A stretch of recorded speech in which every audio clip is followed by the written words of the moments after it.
There's another one you don't want to hear. Frankly, if you like. 1, 2, 3, set, go.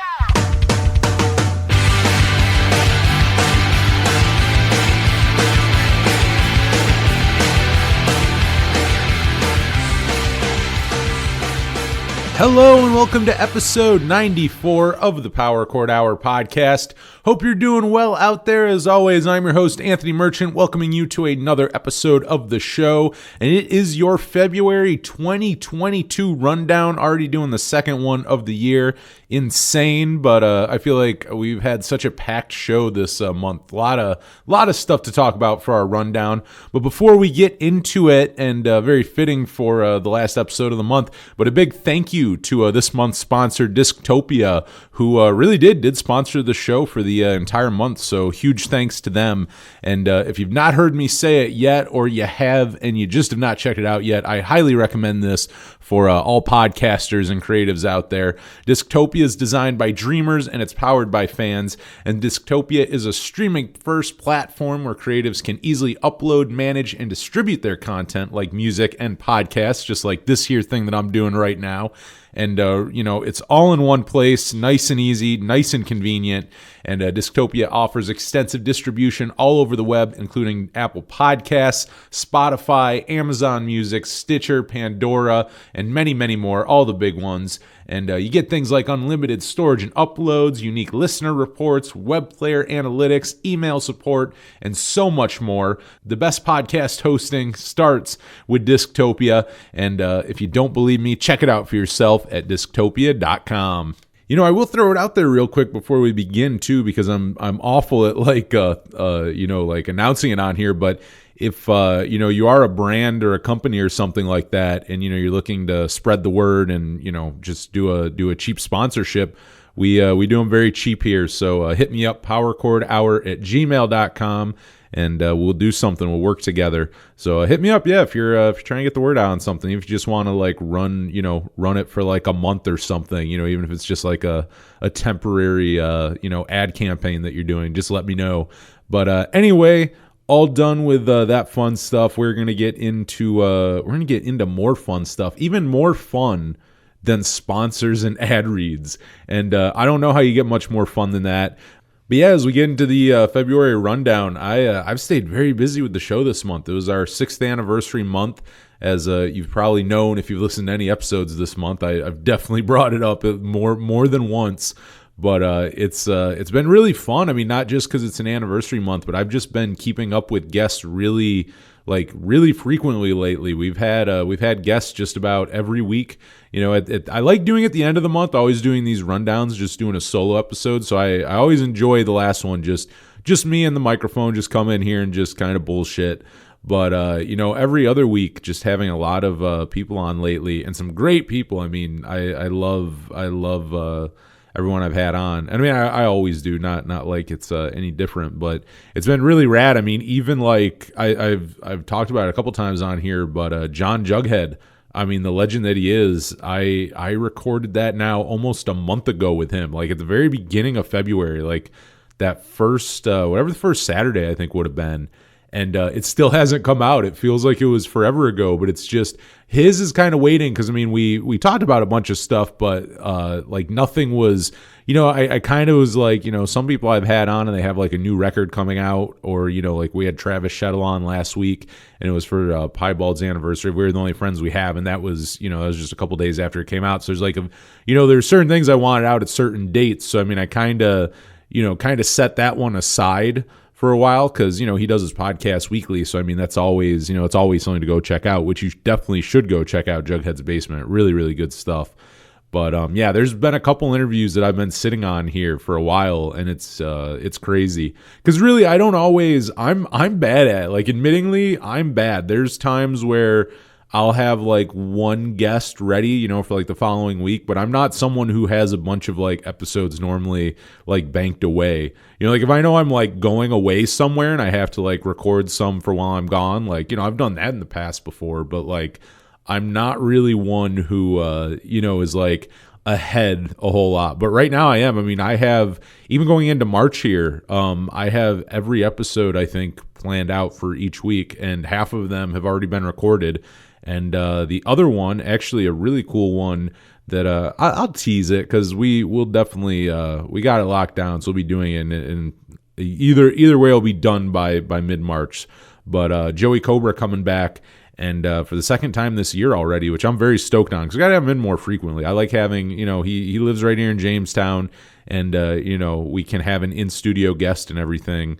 But he's going to come in. We're going to talk about NOFX's So Long and Thanks for All the Shoes for its 25th anniversary. And that's my favorite NOFX record. I want to say it's his as well. I won't put words in his mouth. I'm pretty sure it's his as well. And we're going to do that, and I'm really, really excited for that. That's going to be a lot of fun.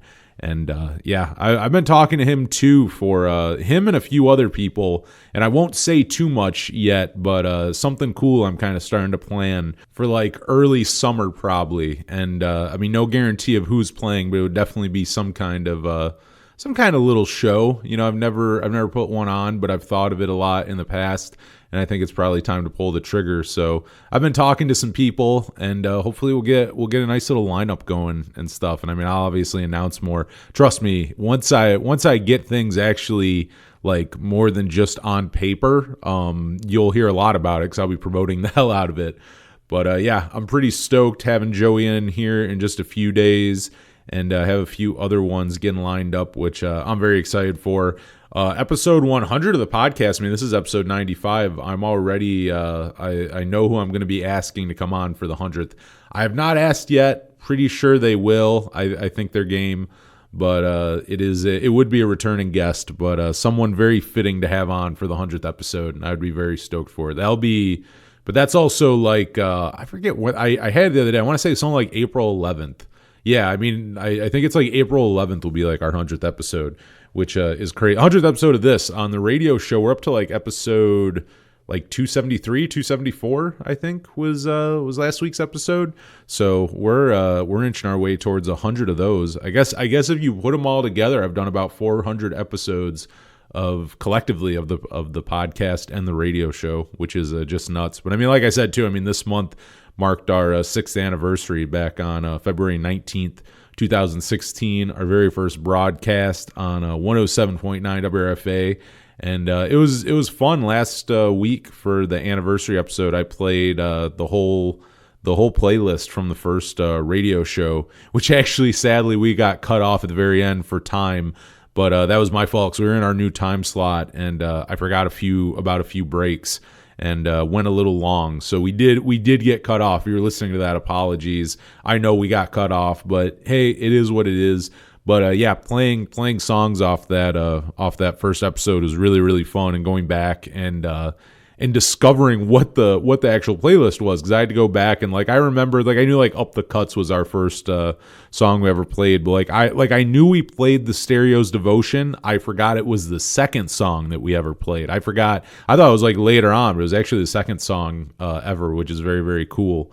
But going through and listening to myself announcing the songs and everything, and definitely being transported back to that day. I can definitely remember recording that very first episode 6 years ago, and sitting in that old WRFA studio, and being nervous, but also having a lot of fun.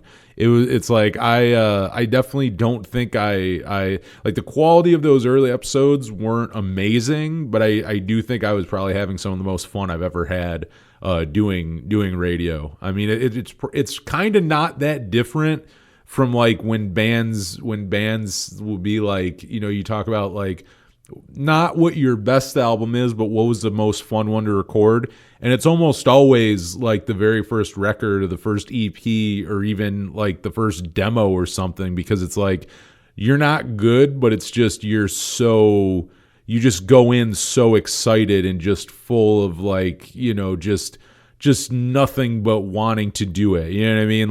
Even if you're nervous, you still want to do it so badly.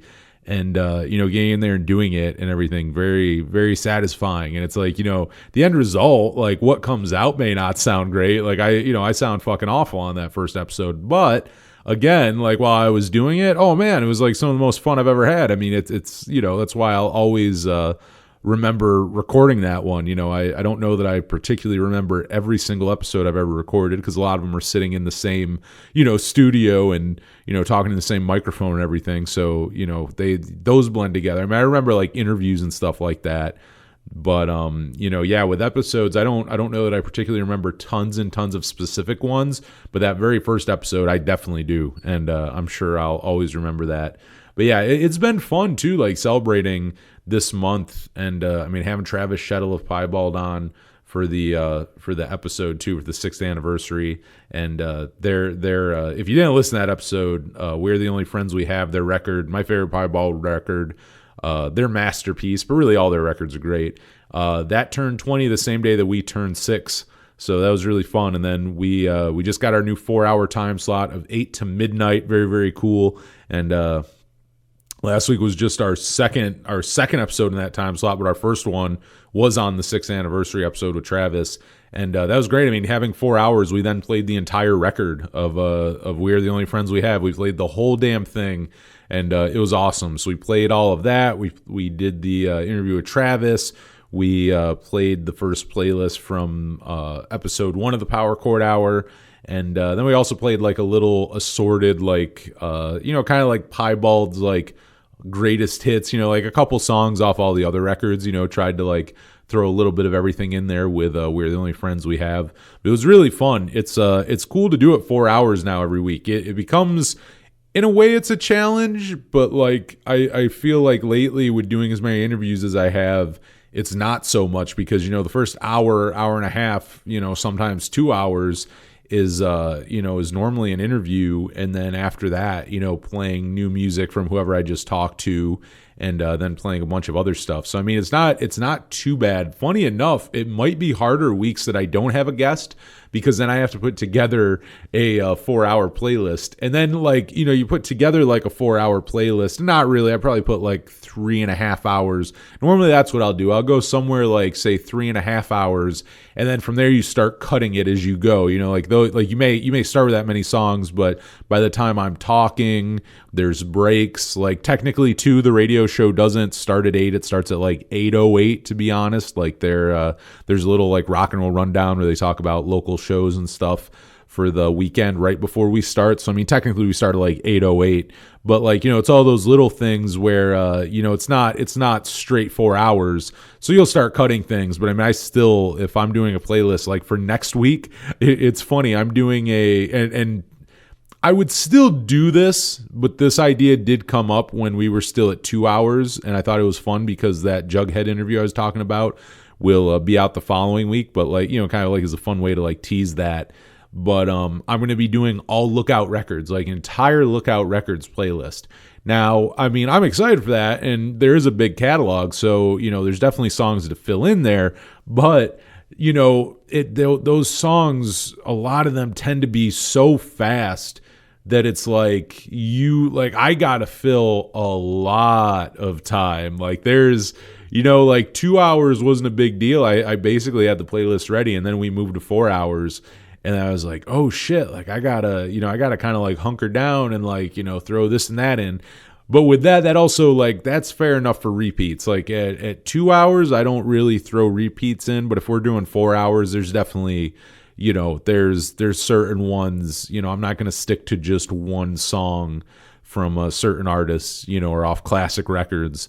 But if you want to hear what I end up playing, that will be out if you're listening to this the week that this is out. Oh man, what would that be? It's our first episode of March. Let me pull up the calendar here and I'll tell you. It will be on, if you want to listen to this, on March 4th.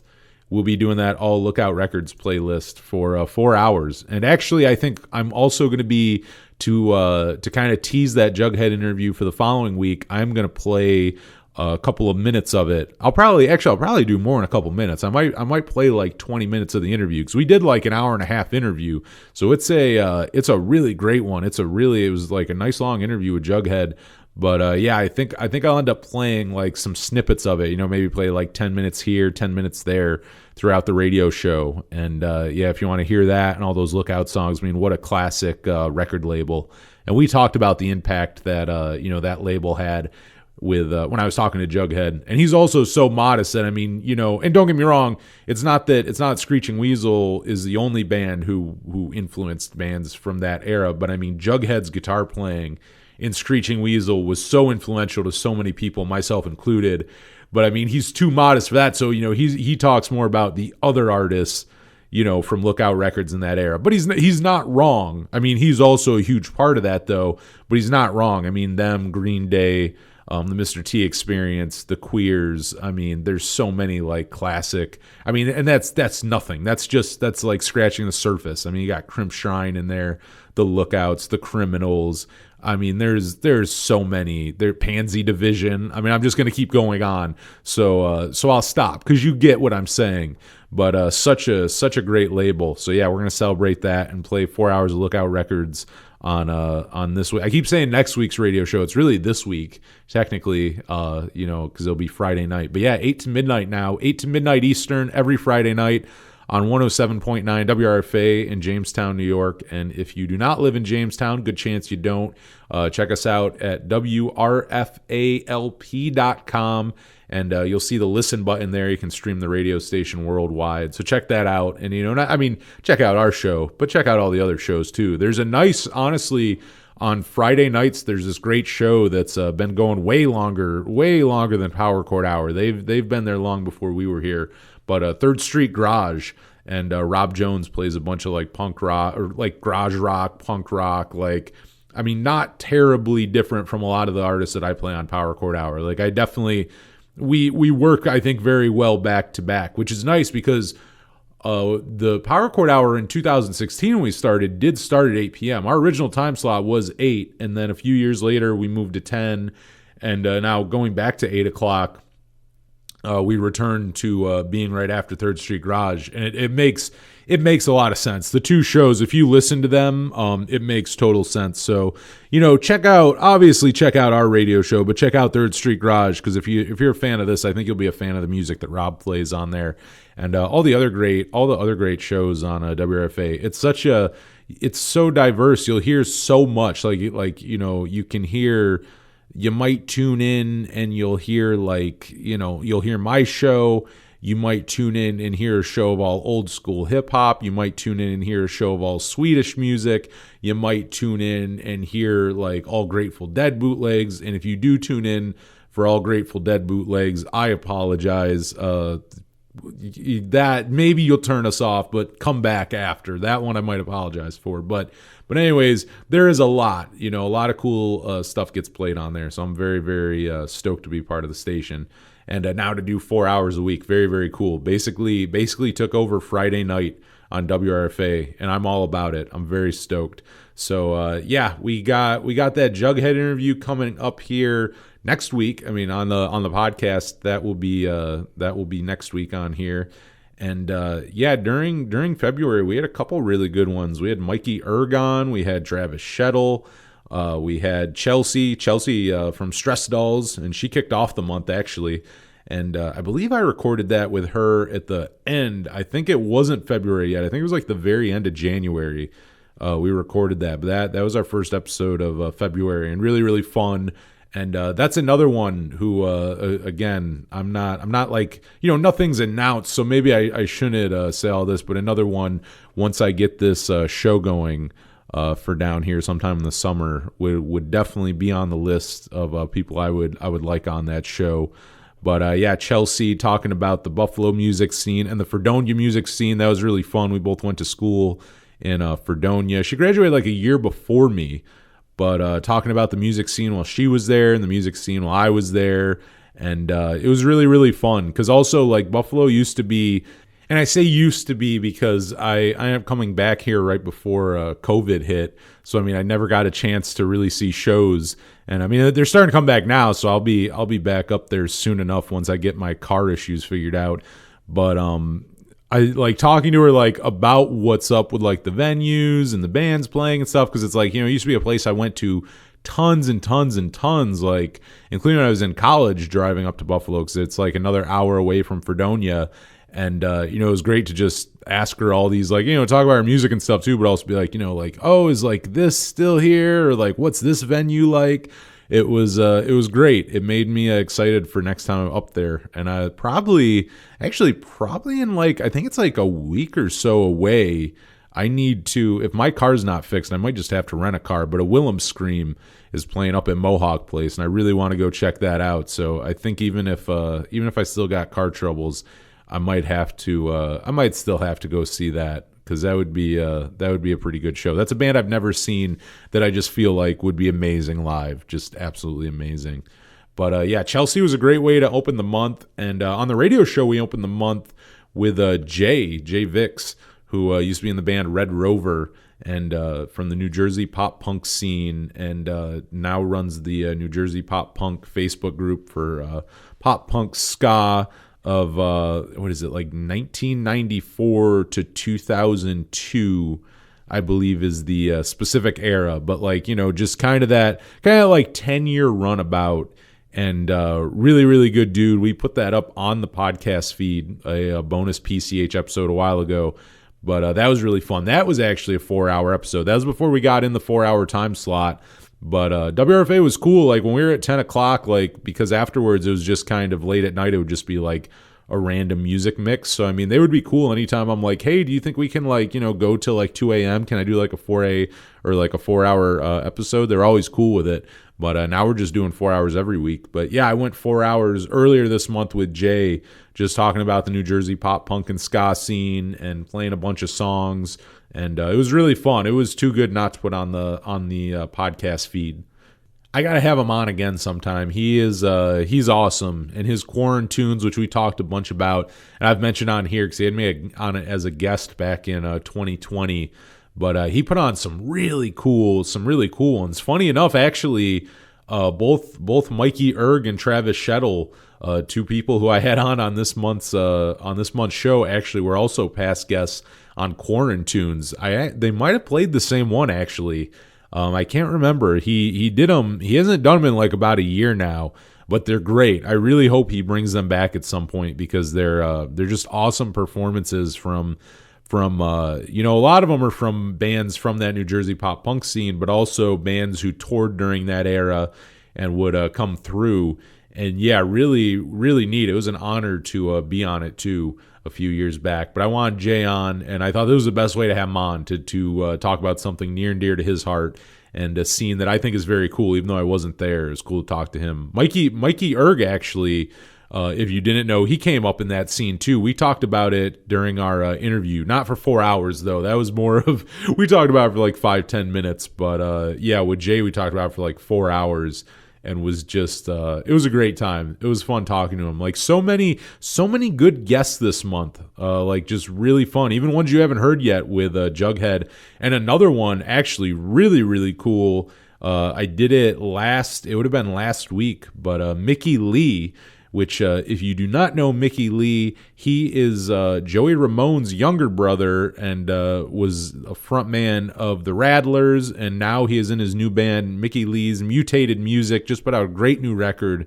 Variants of Vibe, and I got to talk to him and interview him about it, and talk about the book I Slept with Joey Ramone that he wrote, which is so funny. I swear, I've been meaning to read that book since high school. That book came out in 2009, and I think since 2009, I've walked past it in Barnes and Noble and a bunch of other places. Borders, I definitely shout out Borders. When remember Borders, you guys?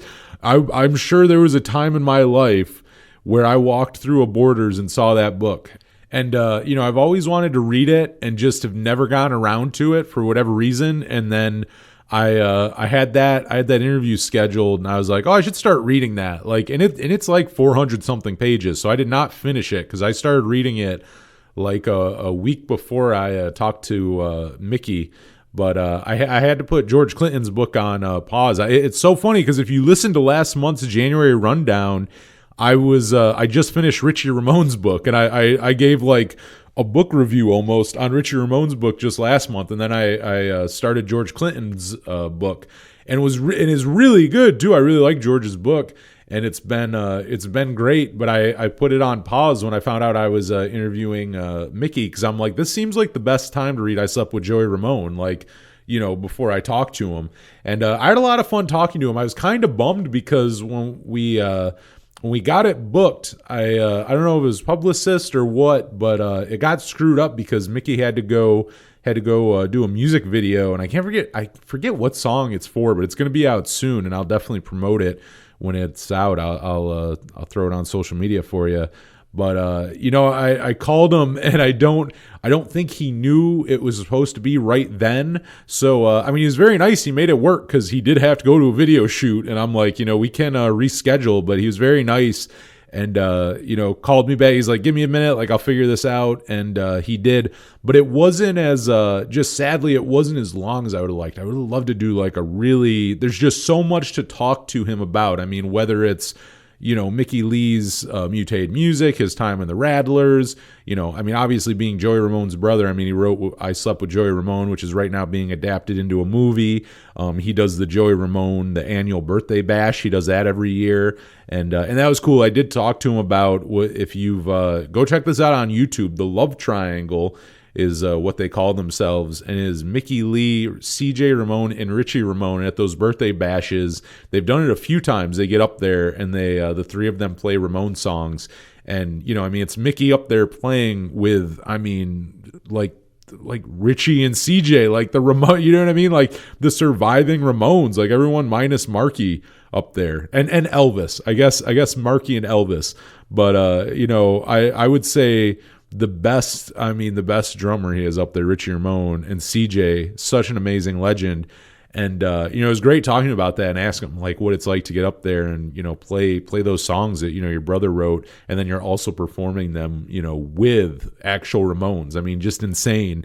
And it was very cool. We talked about all that, and I also realized too, like in the middle of the interview, I told him the triangle is complete because I've interviewed CJ, I've interviewed Richie, and now I've interviewed Mickey. So I've now interviewed everyone from the Love Triangle. But it was really cool to talk to him. Again, I wish I would have had more time. It was like it's probably like a 40-minute interview. I think it's like somewhere in there, which like isn't bad, but like honestly, I probably had enough like questions written. We could have done like a 2-hour podcast. Like we really could have done like a 2-hour interview. But that's okay. I'll it happens in interviews, and I think that's why it's good to have like more questions than you need, because like when I was going through, like instead of going down and like I kind of have an idea of how I wanted, like things I wanted to ask him and stuff. But once I found out we had like X amount of time, they had to go record a music video, I kind of got it down to where it's like, okay, like I still want to promote, because I don't want to be one of those guys who just asks him about Joey Ramone. Like that has to get, the man is a musician and has done so much in his own right. And, and I'm a fan of his new record, and I like the Rattlers and everything. And, there's a lot of stuff to just talk to him about, but it's like, yeah, obviously I'm a huge Ramones fan. Like I want to talk about being Joey Ramone's brother. Like I got some Ramones questions. So, and I feel like I got a little bit of everything in. We got Ramones talk in there. We got talk of the new record. But, there's definitely like I didn't get to talk so much with like CBGBs. He played CBGBs a lot. He obviously saw, the Ramones playing there. Like all that stuff. So I'd love to talk to him more about like New York City in the 70s and 80s. That would have been a lot of fun. But it's still a really fun interview, and that'll be out the week after Jughead. So that'll be in 2 weeks. That'll be out. But go check that out. Variants of Vibe, the new record from Mickey Lee's Mutated Music. And if you've never read I Slept with Joey Ramone, I'm still reading it. I'm now at this point, I was going to jump back to George's book, but now I got to finish this before I jump back to that, because now I'm further in, because I was trying to like speed read this before the interview. So like now I'm like 100 something pages in. So now I got to finish this book, and then I'll jump to George Clinton's book again. But it's so funny because, go listen to the January rundown. I'm talking about reading Richie Ramone's book and finishing that. And like, it wasn't 2 weeks later that like it's like, oh, you're interviewing, you're going to interview Mickey Lee. And I'm like, oh shit, I got to read this. Like, I've always wanted to read this book. So the best time to read it is probably, a week or two before the guy who wrote it, you're about to talk to him. But that was cool to talk to him. Anyone from the Ramones universe, it's I think sometimes this show is just a Replacements and Ramones love fest. Like it's just like that's all it is. Like, man, I love other bands and artists, but like every episode, which funny enough, Ramones and Replacements both get brought up later on in the music news I have for you. But yeah, like anyone pertaining to the Ramones universe is always just I love it. I mean, those guys were just obviously legends, and it still is insane when you think about them all being gone. The original four, like you think of those first three records, and all four of them are just gone now. And even on the other ones, I mean, if you look at like Richie Ramone era, Richie is the only one who is still alive off those ones. Marky's the only one who's still alive on those first couple records that he did with them. Not obviously not the later ones. Him and CJ are both still alive, so you still got the rhythm section from like the last like three Ramones records. But all the other ones, they're either passed away or one member standing. With the drummer, there's the drummer on it still surviving. But that's about what you get, which is so sad.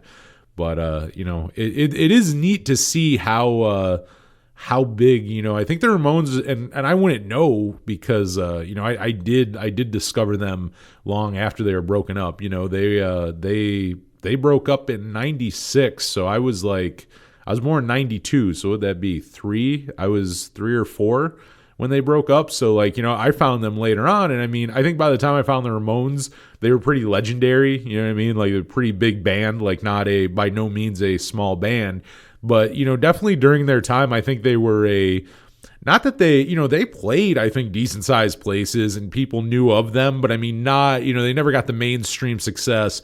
Radio didn't really play them a lot. You really weren't hearing them on MTV or seeing them on MTV. I don't think they were ever as big until later on. Like now, years and years later, they're huge. I mean, it's very much, I was thinking about it the other day, I think it's a lot like the Misfits situation, where the Misfits can now come back because, they're all still alive and they're playing arenas, like they're playing these huge places. The Ramones is the same thing, I think. I mean, if the Ramones were still alive and they came back today, they'd be playing arenas. Like by all means, they would be playing arenas. Like they would be selling out Madison Square Garden. Like I 100% believe if the original four of them, or even not even that, if it was even the last lineup of CJ, Marky, Johnny, and Joey, I think even them, you would get a sold out show at Madison Square Garden. Like I 100% believe that. And it's sad to see that those guys didn't. I think around the time they were, which is also fucked up. I think around the time that Johnny and Dee Dee and Joey all passed away was around that. I think they did start getting recognition. I think Tommy was around long enough to see it a little more and kind of get some of the accolades. But the rest of them, I think around the time, which is just so sad. I think around the time all of them passed away. That it was around the time I think they were finally starting to get some of that credit that they, that they always deserved. But yeah, it was great talking to Mickey Lee. Excited to get that out and check out his new album. It is really, really good. I've been enjoying it, and I can't wait to finish up. I Slept with Joey Ramone, which is still going to take me a while. It's probably going to be most of March, I would say. It's funny. I have the fire under my ass. I read fast because I knew I was going to interview Mickey, so I started reading a little faster. If I don't have that, I definitely need to push myself because I'll get in little spurts where I'll read a lot for a while, and then I just won't read again for quite a while. It's kind of like when I ask like musicians, because I always like asking that, but like, do you write like all the time or do you like write in spurts? And I kind of do that with reading. Like you won't find me reading daily, but I'll get in these. Even this year, I've been trying to keep up with it. And, I'd like to read, if not daily, I'd still like to at least do like a book a month. I mean, I think that's pretty doable easily. And, but still, like I will, but it's like slowly but surely. But if I was interviewing George Clinton next week, I would go fucking read that book in a heartbeat. I would finish it, like right away, which I mean, I would be stoked if I got to interview George Clinton next week. I loved his book. I was so slow getting through it because I'm right at the beginning. And like he's talking about all these like really early like soul influences of people I've never heard of, but like he's just describing, and it's so like he just has a love for music. Like he still genuinely loves music and all the stuff that he came up on and all his influences. Like you can still tell there's like, like he still has that admiration for those people. And like, he's talking about like some of these like old like soul legends. Actually, I shouldn't even say that, because like some of them were a lot more obscure. Like I'd never heard of them, and he's like naming these obscure soul artists from like way back. And I had to keep like putting the book down and Googling them and listening to them, because like the way he would describe some of them, like it's like, oh my god, I gotta hear that. He's like, this is, this guy's voice sounded like this, or this guy's voice was like smooth as butter, this guy's voice. And like, you just gotta go, like it just made me want to go listen to everything. And I had to keep like putting it down. I think there was like, I forget the chapter, but there was even like one specific chapter where it's just like every page was like that. Like, because he was comparing everyone in his band. He was like giving a comparison to everyone in his band, who they sounded like who they were shaping their voice to be like. And it was like, oh my god, I listened to all this, and it was all really, really good. Because it's like, I mean, if George Clinton says it's good, that like if he's bringing up in this book and telling you that they're a really good artist, you gotta go listen to it. But I was really enjoying his book. I had to get back to that after I finished this one. So I got some reading on my hands, and I got some more interviews coming up too. So I just broke out a new interview notebook the other day. So it's time to get into the next few guests, which I'm excited for, because again, like ideally I'd have a guest just about every week on this show. It's more about just kind of keeping it going, and reaching out and getting some. And also, I mean, people also reach out to me and stuff. It's funny how that works. Like it'll be like a mix of it, where like there will be sometimes where I'm like, I have a few guests and I'm getting towards the end where I'm not going to have a guest, and then someone will hit me up, and then I'll be like, oh, I like that one. A lot of times, actually, I'll get ones where it's like I was going to hit them up, and someone from that camp, or like their PR person gets a hold of me, and I'm like, oh, absolutely, like I was gonna, like I'm just terrible at reaching out to people. Like I would have asked you on. So I've had that sometimes, which is definitely a nice thing. But I just plan going into March here, planning to continue reading and writing interview questions and just kind of getting stuff around. I do want to thank too, a quick shout out to Hank's Alternative Radio for giving me a shout out on his show a couple weeks ago. It was very, very nice. Told everyone to go check us out, and our website, and us on follow us on social media and everything. And it was just very, very cool. Very nice shout out. And he plays a lot of great stuff on his show. So you definitely go check out Hank's Alternative Radio. He is, we follow each other on Twitter. I believe he might, I don't know if he's probably on Facebook too, but Facebook and maybe Instagram, but at least Twitter. Just go look up Hank's Alternative Radio. And also on YouTube, you can go find his shows. But go check him out. Not totally unlike stuff I play on here. I forget what band it was. I was asking people if they had any like requests for Lookout bands for that All Lookout Records episode I'm doing next week. And I forget what band it was. I got to go back and look. I'd never heard of them. They're a more obscure one, but they were really good. And it was interesting because they were more on like the power pop side. Like you could hear why they were on Lookout Records, but they kind of came from a different angle than a lot of your typical Lookout bands, and I really, really liked it. But I'll definitely play something from them. I just gotta go back and look at what band he tweeted me. But check out Hank's Alternative Radio. That was very nice of him to shout me out. And it was just a great month to celebrate. It was like our anniversary month, like just really a lot of cool stuff, like a lot of interviews with people who I absolutely love and look up to, and and then that new time slot, really, really rad. And then I was just talking to shout out to Grace, who has made, if you have a Power Chord Hour t-shirt, she's got them made for us twice before. But if you own one of those, she's gotten them made, like so nice. Just a fan of the show pays, like just she paid to get them made just because she's very nice. And she said, well, when sometime coming up, she's gonna get some more made for us. So I don't know. Once I figure that out, once she gets them and everything, I'm sure I'll be offering them up for for the trade of a nice review, rate and review or something like that. I won't. I never charge for them. That would just, I don't know. I wouldn't like that because she does it as a way to help promote the show. Like, she's a big fan of the like going back through the radio show. Like, she's rad because she's here from Jamestown and has been supporting the radio show since like 2016. So she goes way back, but she was getting shirts made before the podcast was even a thing. She was getting them made for the radio show. But yeah, just insanely nice of her. But I mean, if she's getting those made, like, I'm not trying to turn a profit on those. Like, I'm not trying to charge people. But at least I can exploit you for a nice review for a t-shirt. I think that's a fair enough trade because I still do have to pay shipping. But yeah, once that happens, I will definitely let everyone know. But I shout out to Grace for getting those made in the past. Forget even offering to get them made now. I think that's always one of the raddest things like anyone's ever done for the show. Like, definitely not expected, appreciated, but not expected at all. So very, very cool of her. But yeah, I guess that's kind of like everything of my pre-ramble before I get into some new music, though I say that's everything like it was nothing, and I think we're like 40 minutes in now. But some good music that did come out this month, and then I'll play you a couple songs. Superchunk just came out with Wild Loneliness, and I mean, do I even have to say anything? It's new Superchunk. You got to go check it out. If you haven't checked it out yet, what the hell is wrong with you?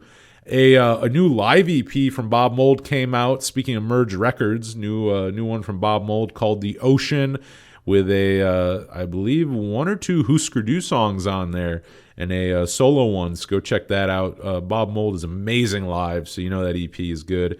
Like I mentioned, Mickey Lee with Variants of Vibe, and he's going to be on this here show in 2 weeks talking about that record, so go listen to it now so you'll be ready for that interview. Scott Sellers of Rufio, that dude has put out so much music during the last few years, and he just put out another one. It is the 13 EP, so go check that out. GregBarnett, you might also know him as GregBarnett of the Menzingers. His first solo record, Don't Go Throwing Roses in My Grave, just came out, and we'll play something off that here in a minute for you. Hot Water Music just put out a new single called Lock Up and is off the upcoming record Feel the Void. Really, really good. I'm excited for that new record.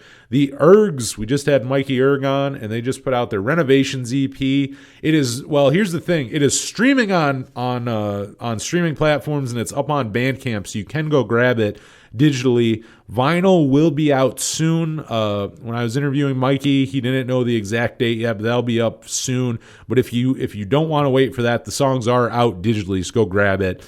And just like that Time in the Season EP, really, really good. I absolutely love it. I love those and that collections too. That Hindsight is 2020 Volume 2, so good. I've been listening to a lot of Ergs, even after interviewing Mikey. I've still been on a huge Ergs kick lately. Just so good. So go check that out. You Vandal with a new record. They just put out Pretend I Don't Exist. Scoop Ski just put out a new one called See You Soon. Ultra Bomb just put out their debut single. It is Stickman versus Hangman. It is really, really good. And that is a punk rock supergroup of Greg Norton, Finney McConnell, and Jamie Oliver. You got UK subs. You got Husker Du.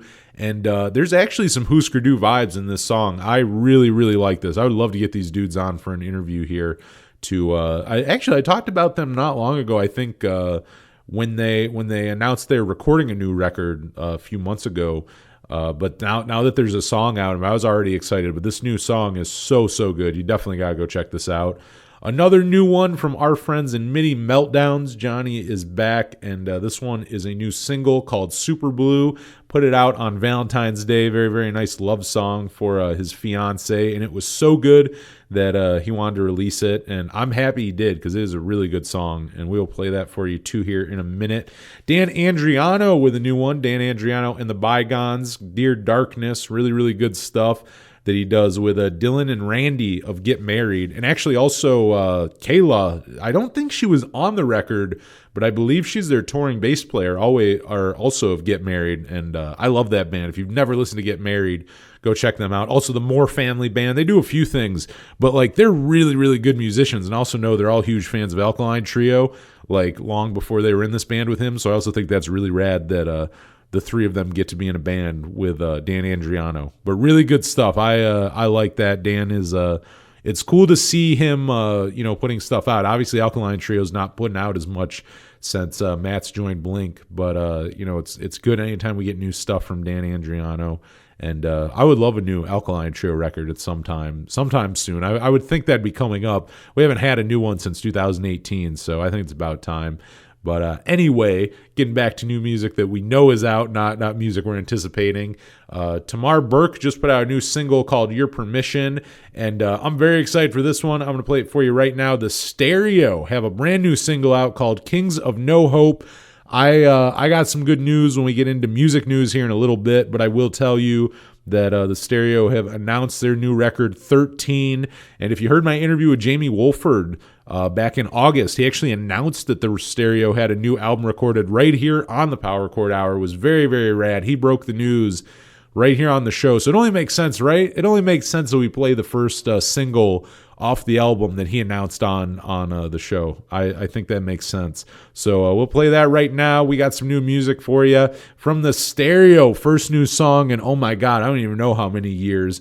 But right now, this is Kings of No Hope off the upcoming record 13 right here on your February 2022 rundown of the Power Chord Hour podcast. Hey, this is Roger from Less Than Jake, and you're listening to the Power Chord Hour. Nice.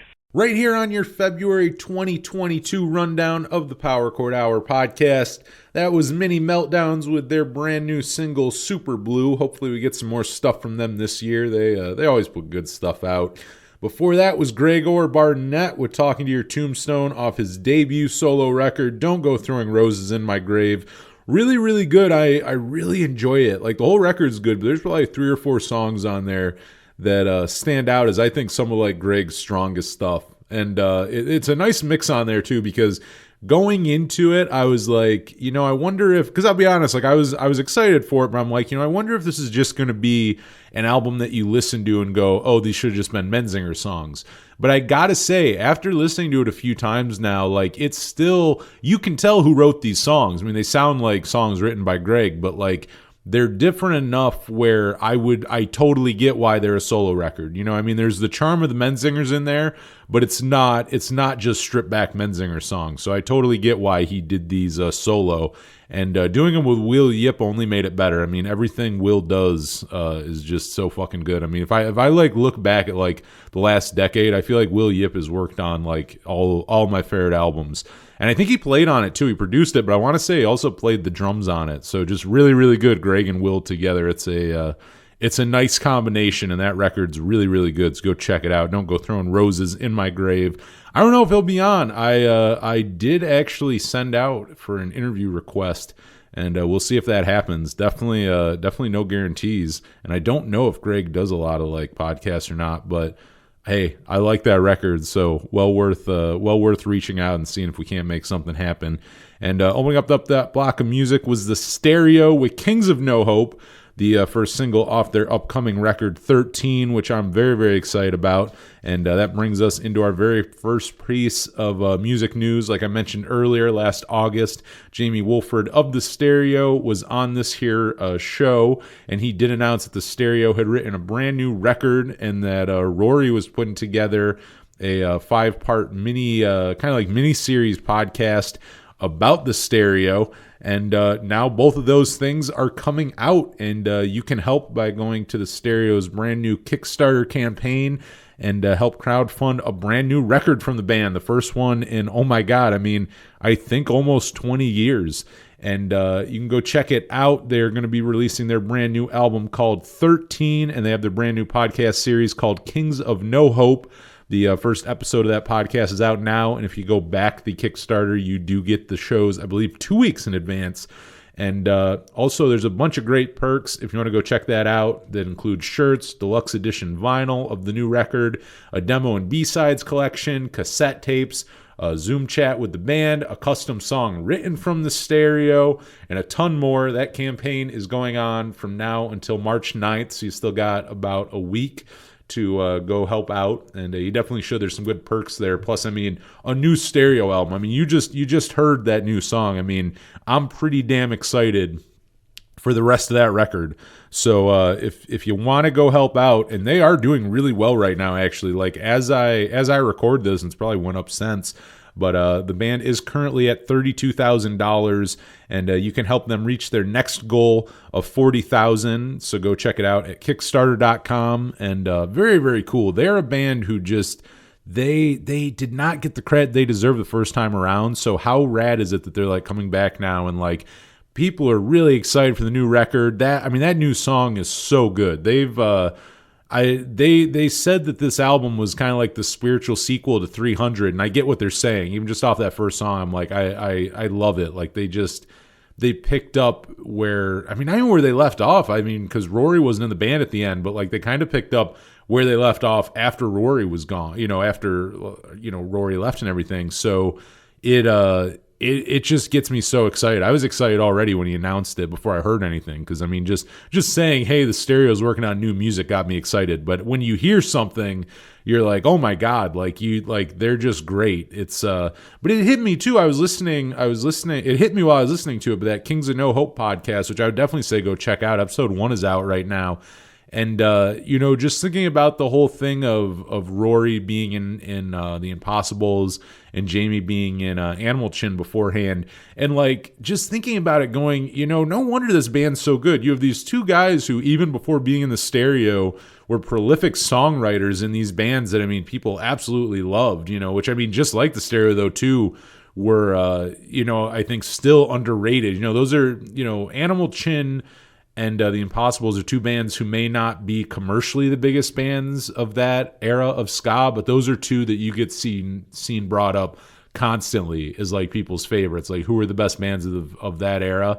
And those two get brought up. But I was thinking about it, and it's like, I think Jamie and Rory, I mean, that's why the Stereo is so good, including that first record, because you had these two, like, you didn't just have one frontman who was like really like, wrote these amazing songs. You had two amazing like frontmen in that band together. Then, that just made that band, like, of course they're going to be as good as they were. And also, like, I really think no matter what genre either of them did, they would just be good. Like, they're just those people who, like, there's certain musicians who I think it doesn't matter what genre they play, it's going to be good. Like I truly believe, like if Jamie Wolford had grown up to be a country singer instead of, in a like power pop punk band, like I think he would be like the best at country music. Like I think if he grew up playing folk music, he would be the best at folk music, and same goes for Rory. Like if Rory didn't play like ska, power pop punk, like he wasn't known for like the Impossibles and the Stereo and stuff like that, and he was instead like into polka music, like he would probably be the best at writing polka songs, because like there's just certain musicians, like they are, and they're just good musicians. Like genre has nothing to do with it. They may be known for a certain genre, but they just be good no matter what. I mean, it's something. Joey Cape gets brought up a lot. I know me and Joey Cobra have talked about Joey Cape quite a bit, and this kind of gets brought up as one of those guys where you can strip back a Lagwagon song and like, yeah, it's a great punk rock song, but you can also strip it back and it becomes this haunting acoustic song. You can add some twang to it and it becomes kind of more country, or, just even stripping it back and it's kind of more singer-songwriter. However you kind of, play around with those songs, they still sound amazing. I mean, the Mad Caddies did a Alienate. Yeah, they did a cover of Alienate a few years back. And I mean, even hearing it, hearing the Mad Caddies do their version of that, you realize like, oh yeah, like it doesn't matter how you play this song or what genre it's in, like it's still really, really good. And that's just one of those things that hit me when I was listening to him talking on the podcast. I'm like, I mean, they're prolific songwriters and they are great at everything they've done, Rory and Jamie, but like it did hit me where it's like, yeah, they're like they're just musicians. Like it has nothing to do with they were good at writing like power pop songs or something like that. They're just good at writing songs. They just happen to have, heard like, the Blue Album. Like that's the only reason they were so good at like writing those kinds of songs, because had they heard an influential album from another genre and went in that direction, I can still guarantee you they would have been amazing at it. But thankfully instead they went for something that is more up my alley, and probably yours as well. But I am really excited for 13. That is going to be really good, and we're definitely going to have Jamie and Rory on the show when that comes out. When the Kickstarter came out, I was gonna have them on, but like they do not need help promoting that. Like they keep reaching these goals. Like I said, they're at like 32,000, and their first goal was like $5,000. Like the first one was like $5,000. But I mean, people are excited for this new record, and I'm one of them. So I mean, go help back that. You got till March 9th.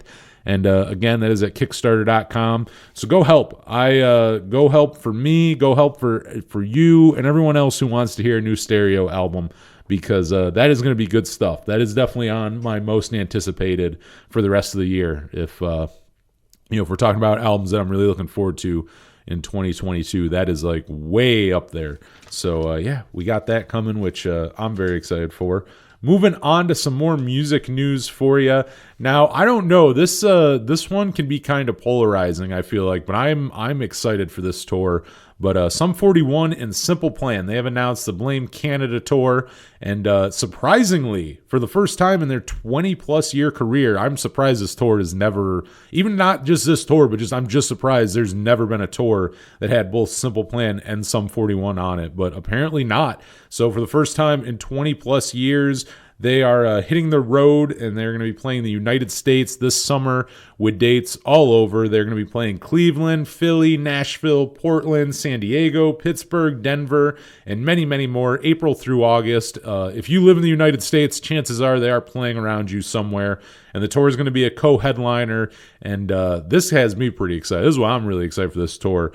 Sum 41 is going to be playing all killer, no filler, front to back, and Simple Plan will be playing their debut record, no pads, no helmets, just balls, in full.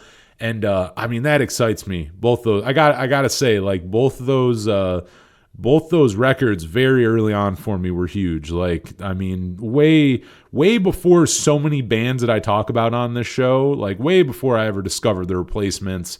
I wouldn't say way before the Ramones, but still, I'd say 2 or 3 years before the Ramones. I was listening to Simple Plan and Sum 41, and those two records, I remember getting Sum 41, All Killer No Filler, at New World Records in Buffalo, which that was such a great record store. I got a lot of really important albums to me at that place, which is now long gone, sadly, but it was on Elmwood.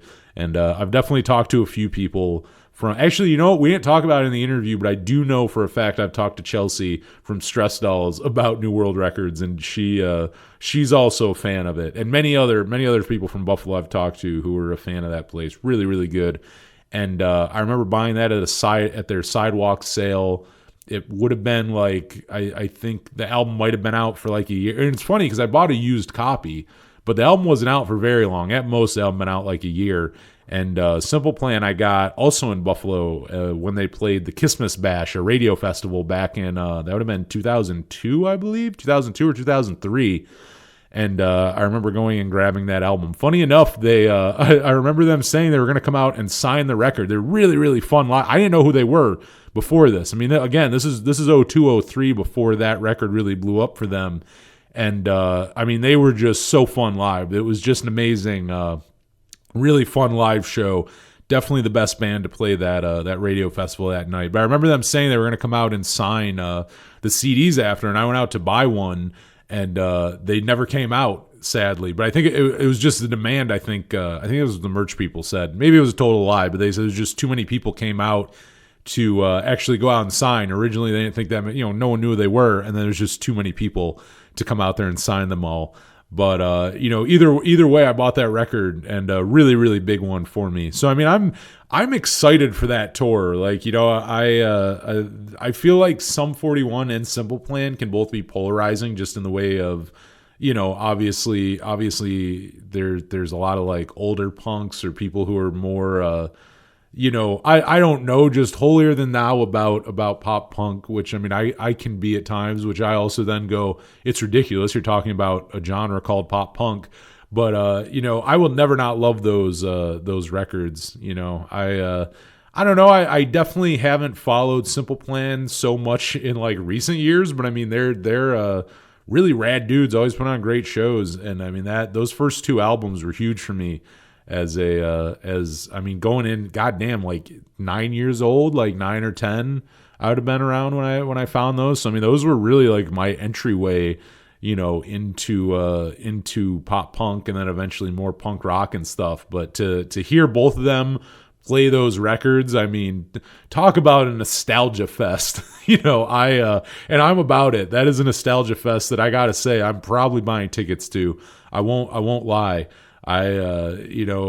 They have me on that one. There's and I know I've talked about this a bunch, just the good and bad of it, but just also just the things about it that interest me, but just the whole kind of nostalgia circuit of things. But this one is very much on that for me.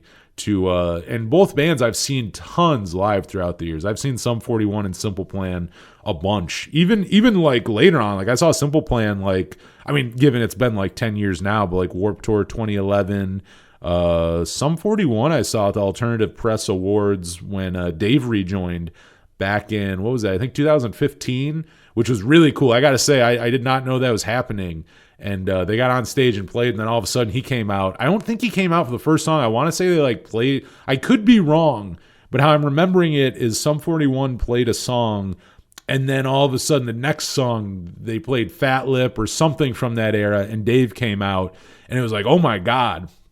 Because again, All Killer No Filler, huge record for me, and to see them up there playing that.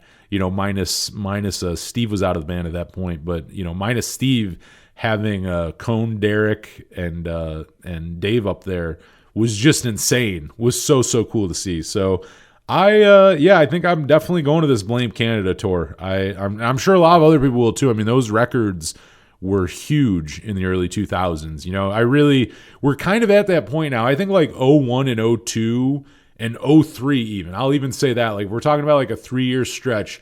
01, 02, 03 were humongous for pop punk. I mean, if you go look at like the big juggernauts of like early 2000s pop punk, those were the years they were released. Like those were the biggest years for those albums. And maybe 2002 more than the other ones. Maybe even more than 2001, 2003. I think 2002 might really truly be the sweet spot if you go look. I mean, there's just so many that got released that year. All Killer No Filler got released technically in 2001, but No Pads, No Helmets, Just Balls, that does turn 20 this year. So I'm excited for that. I'm pretty excited for that tour. I won't lie. And also not even that they're really, it's not that I listen to a ton of either of them anymore, but I'll still put them on from time to time. And it's not anything. It's not like I even think that they're bad anymore. It's just my tastes have changed. But I mean, I always have that appreciation of like, oh fuck, like they wrote these records that still mean the world to me, and that I still put on from time to time. But I'm looking forward to that. Hopefully you're looking forward to that as well. I was actually sad there's not a Buffalo date, which I was also surprised because I mean, both bands being, I don't know if they're both from Toronto, but they're from that region.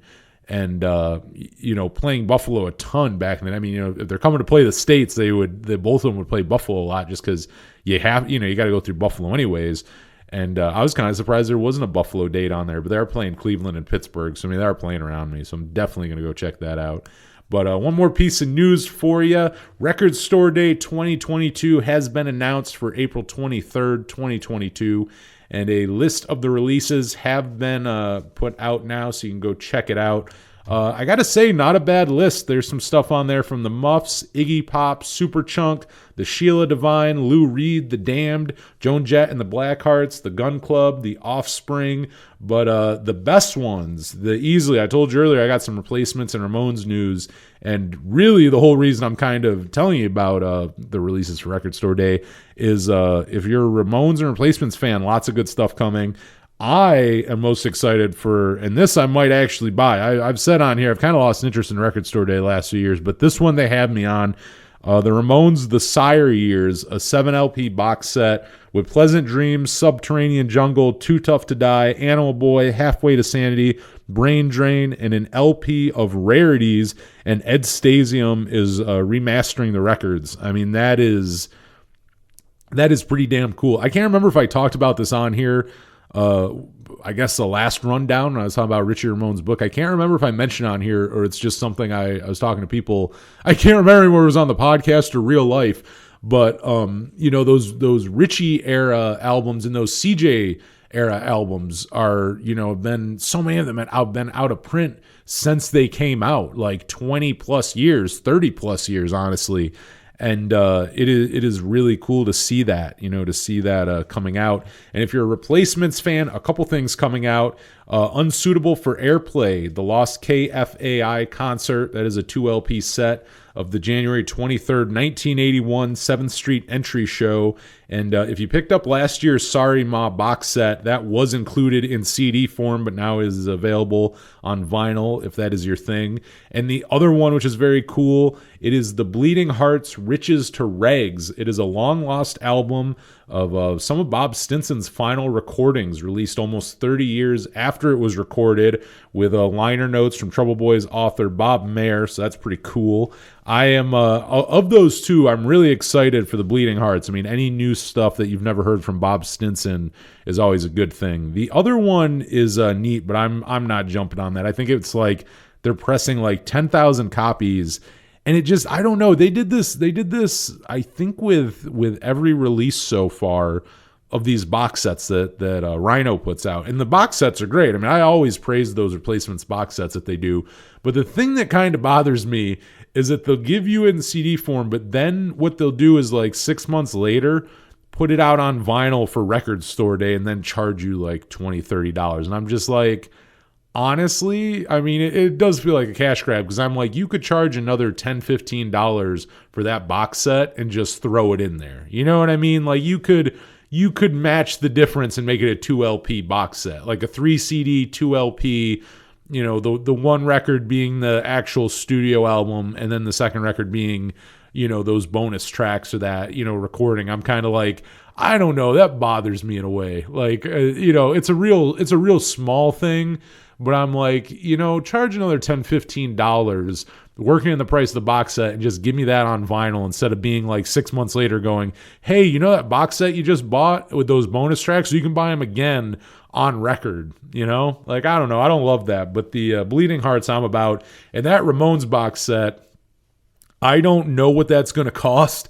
So, like, my excitement may die once I realize that it's like, $300 or something like that I can't afford. But like within reason, if that thing's under $150, I'm probably grabbing it. Like, I mean, it's really more than anything for the Richie era and Brain Drain, because Subterranean Jungle and Pleasant Dreams. It's very funny. I was thinking about this the other day because Subterranean Jungle just turned, I forget what it just turned, but it just had an anniversary like 2 weeks ago or something.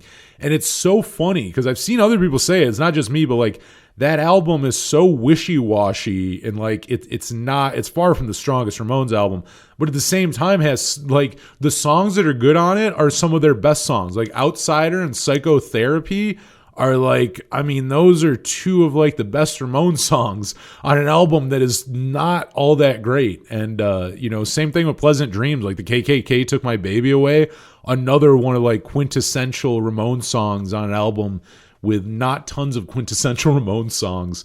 But Richie, I mean, the Richie Ramone era is the biggest one there, but I also like Brain Drain. I think that's a great record as well, and those rarities. But really, the Richie era of Too Tough to Die, Animal Boy, and Halfway to Sanity, I'm all about that. I would love if Richie got to do some liner notes for that. I don't think he did because they've already announced some of the stuff with it. But I think that would be so cool. I remember saying on Twitter not long ago, and a lot of people agreeing that Rhino should put out a Too Tough to Die box set, kind of like they do with those Replacements ones, for its 40th anniversary coming up in it would be 2024. And, I mean, this isn't a box set. It's just on vinyl, so they could still do it. But it is great to see Too Tough to Die getting a vinyl release. But I would still love, in 2 more years, if they did a box set like they do for the Replacements. And for the, they've done it so far with the first 4 Ramones records. And also It's Alive has also gotten the box set treatment. But that record with, with a bunch of like demos and rarities and some liner notes from Richie Ramone and stuff. I really want Rhino Records to release that in a couple years. And I remember when I tweeted it though, they I don't remember if they retweeted it. They might have just favored it, but a bunch of people who weren't even following me started I got lots of retweets and favorites on that because people were like, fuck yeah, like everyone wants that. Like Too Tough to Die is just, I talked about this last time, so I'm not going to get, again, really is sometimes just becomes a Ramones and Replacements fan show. But you know what? They're too fucking good not to. It's like the Ramone, like, how can you not? Like I just listen to them go, they're the greatest fucking thing in the world. Like, if you can't find something that you like in the Ramones music, you're a fucking asshole. Like, I don't want to know you. Like, if you can't even just smile and go like, oh, like, it's a fun song. Like, if you just can't enjoy a Ramones song, I'm not gonna like you. But I'm very excited for that box set. Again, I have my threshold at about $150, maybe $200, because realistically, it's gonna be somewhere in there. I mean, these records have not been pressed in years. A lot of them are rare and worth quite a bit of money if you go buy them on the secondhand market. So I very much see, I assume, I haven't looked at what label's putting out. I'm assuming that's Rhino. I mean, Rhino's put out all the other ones. So I'm going to say Rhino Records is putting that one out. But I'm really excited for that. I'm looking forward to that. That might get me to go to Record Store Day this year. I've not been in the last few years.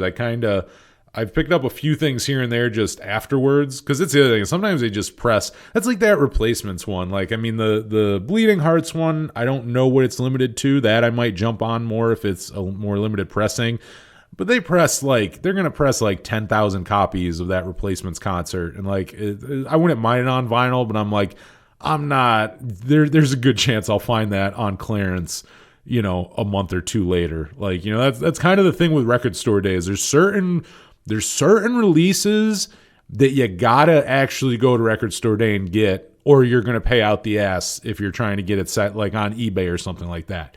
But then there's other Record Store Day releases that like you can't give away, that like to this day, we've all been in record stores where you go over and there's that bin that just says past RSD releases. Like, we all have seen them. We all know what I'm talking about. If you've been in a record store, you've went over and looked, and it's like 3 or 4 copies of each album from Record Stores Day Past that they could not get rid of. So it's like, I think that's part of the thing that kind of got me to stop going, where I was like, if it's that rare and I have to pay $20 for a 7-inch, it's like some of them are worth it and it's cool, but then you get to a point of like, well, I pay all this and I feel like a fool because they're almost like worthless and they just sit there, after a while because they weren't that limited, or they press 1,000, it's not so limited when you press 10,000. Like, it's a lot harder to convince me to like go camp out or get up really early to go if I'm pretty sure there's going to be thousands of copies left over, even if I don't get there that day. But still some really good, I got to give credit where credit's due, some pretty good releases for this Record Store Day. So I thought I would share those. But that is the music news. That is our episode. That is our February 2022 rundown of the Power Chord Hour podcast. Hope you enjoyed it.